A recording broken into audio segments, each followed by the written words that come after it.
Hello, everyone.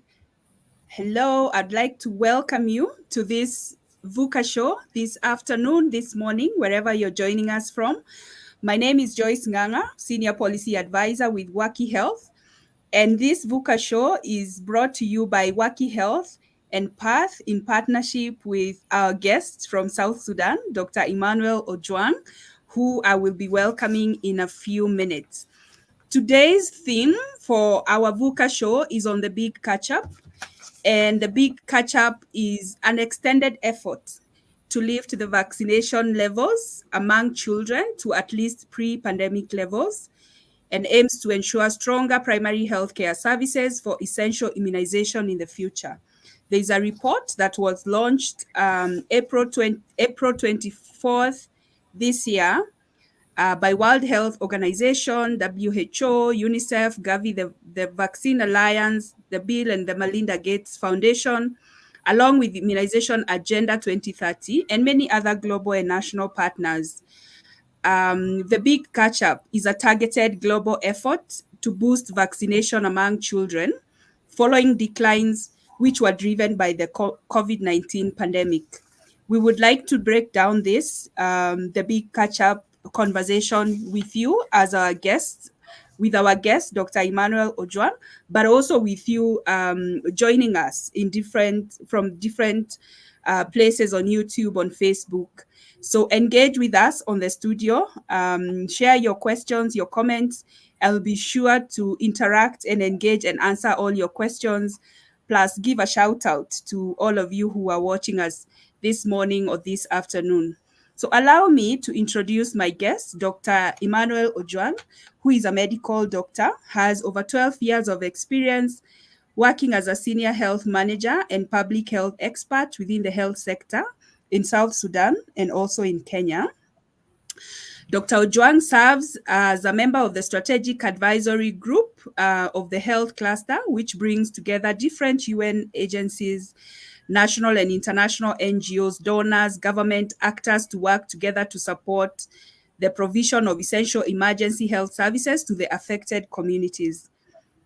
Dr. Emmanuel is also a member of the Gavi CSO Steering Committee, whose role is to engage civil society organizations from the globe as an important stakeholder to share voices of communities at the policy level. And so without further ado, I would like to bring on my guest, Dr. Ojwang, to say hello to us, and then I'll be engaging him with a few questions that we can have a conversations. Dr. Ojwang, you can come and say a big hello to our audience. And as you do that, perhaps you could tell us, what do we mean when we say zero-dose children? Over to you. Thank you. Thank you so much, Joyce. And I'm excited to be here to interact with you and the audience on this show. So to your question on what it means, zero-dose children, these are children that have not had an opportunity to be vaccinated.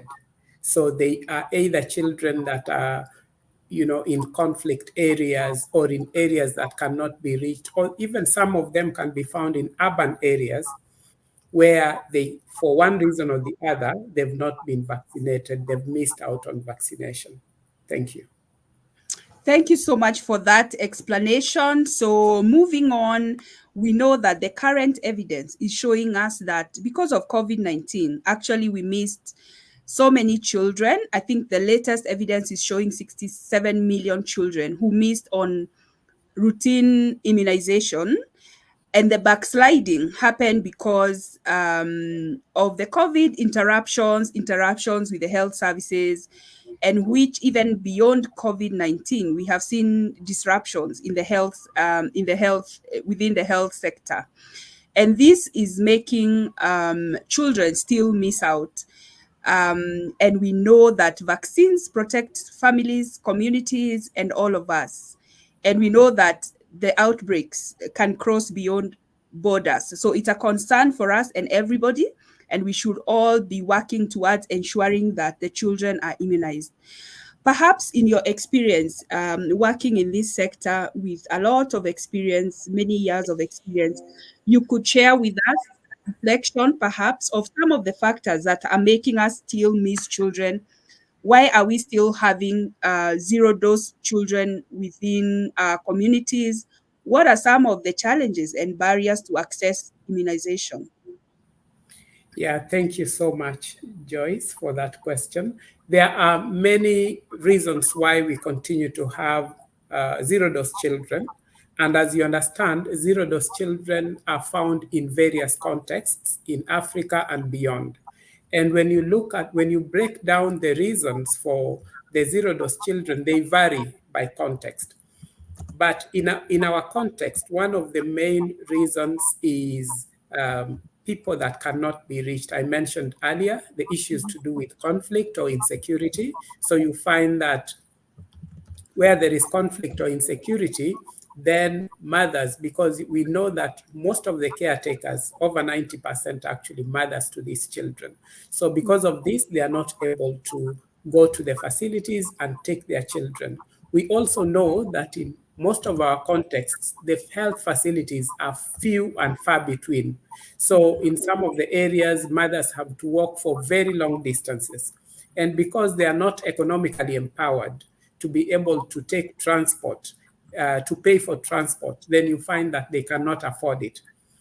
And the other thing is, the other one that is rarely spoken about is that mothers are, overburdened with other works. So most of the time they consider that if I do this, then this will not be done. And because most of the facilities only have selected days during which they provide vaccination, then there is no much flexibility on the part of the mother to be able to go and be able to take the children to receive vaccination. Yeah, so those are the main reasons that we continue to see high numbers of zero-dose children, even in urban areas. Thank you so much for that reflection, and actually reminding us that sometimes if we don't empower the communities enough, they may not, like the mothers may not consider it a priority to actually bring their children for vaccination, given that the children are not sick, and therefore there is no urgency for bringing them back to the clinics. But also the way our immunization programs are set up, like one day in a week, when the mother is not available, then they may give up on coming. But all this, Dr. Ojwang, you are still showing us that there are so many inequalities where it comes to immunization, and that the health systems still need to work on the inequalities that exist in provision of health services, and especially in reaching children. So we have an audience that is interacting with us in the studio. Thank you. So I'm seeing shout out, and I'm seeing that from our audience, interesting conversations, and they look forward to hearing more. I would like also to reinstate that, vaccination saves lives and protect communities from deadly diseases. We're having this conversation about the big catch up with our guest today, Dr. Emmanuel. So, Dr. Emmanuel, I'm going to ask you another question, and it's related to the COVID-19 and backsliding. But in your own reflections, there is a lot that we can do as communities and as civil societies to ensure that we are playing the big catch up, and we are in the agenda of ensuring that as many children as possible receive immunization. So, in your own reflection and experience, what is it that communities, and especially community health workers, what is it that they can bring to the health system to help us in the big catch up? And also, what can NGOs and civil society, what would their role be in ensuring that we are playing the big catch up? Dr. Ojwang, over to you, and thank you. Thank you. Thank you so much, Joyce. So when we are talking about immunization or vaccination, it has to be brought to the level of the community. We have to work with communities. So it is not me as a health worker to go and tell the communities that you need to come to the health facility on this day. We can sit down with communities and agree with them and tell them that which day is convenient to you. And then the second one is that how can we take vaccines closer to the people? For instance, we have market days. We have days when the community has social events. Can we take advantage of this and ensure that we reach the population?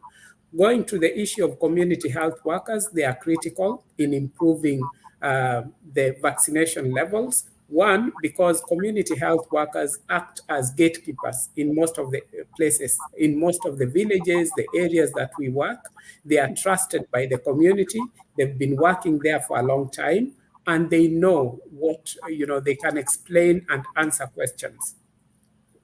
Going back to COVID-19, we recall that one of the main reasons, the drivers for people to decline to be vaccinated was rumors, beliefs, and discussions that were actually moving ahead of us. So we realized that when we were going to provide information to the community, they already had information that had been provided to them that was not correct. So community health workers are critical in addressing some of these challenges. We should also not leave behind religious leaders, because we know they hold a lot of sway in terms of convincing the community.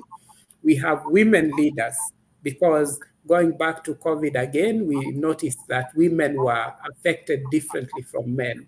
So engaging women leaders, engaging religious leaders, and engaging community health workers. And basically working with the community to ensure that they are also part of the discussion. So we are not just telling them, but we are also listening to them and paying attention to what they are saying. Going to the NGOs, we know that in some of the communities where we work, NGOs have the reach. They are trusted by the community. They've been working in those communities for a long time, and they understand the challenges that we've just spoken about. They understand them, and they can come up with a package. So what NGOs can do is that when they're delivering services, be it education, be it food, be it nutrition services, they can make immunization to be part of the essential package of services that they are providing. Because when a mother is coming to pick food, for instance, in a nutrition project, she can come with her child who is not vaccinated, and the child can receive immunization. The same to education in schools. The mothers will come with younger children and they can be vaccinated. So working with communities, agreeing with them, and developing a package of services that is provided at the convenience of the community, not at our convenience. Thank you. Thank you so much for that. And indeed, Dr. Ojwang challenging us that we need to think outside the box, if not through the box, and actually deliver immunization and vaccination services in a community-friendly way, in a way that we can reach everyone, including the hard to reach. We can break the barriers to inequalities and ensure that the health systems are also able to capture children who are not traditionally coming to the health system, but are in the communities. And the community health workers can be very, very instrumental. Community health workers in some country, community health promoters, and community health volunteers can really be critical in ensuring that they trace the children who are not vaccinated and are able to bring them to the program and actually to the clinics where they can get immunization services, but also within the community, there's something we can do. And now I would like to really thank you, Dr. Ojwang, for joining the show, for being our guest, and for sharing very, very opening our eyes into some of the things that are happening within the community, what we can do to strengthen immunization and play the big catch up. Unfortunately, we have come to the end of the show, but this is not the end, because we have a series of shows. So to our audience, kindly keep connected through our social media handles. They are on your screen, playing on your screen, and we'll be sure to announce the next Vuka show where we can continue with the conversations. So thank you very much, and stay tuned for more conversations around the big catch up on immunization. Thank you so much, and we'll be back soon Thank with you. Thank you. Thank you.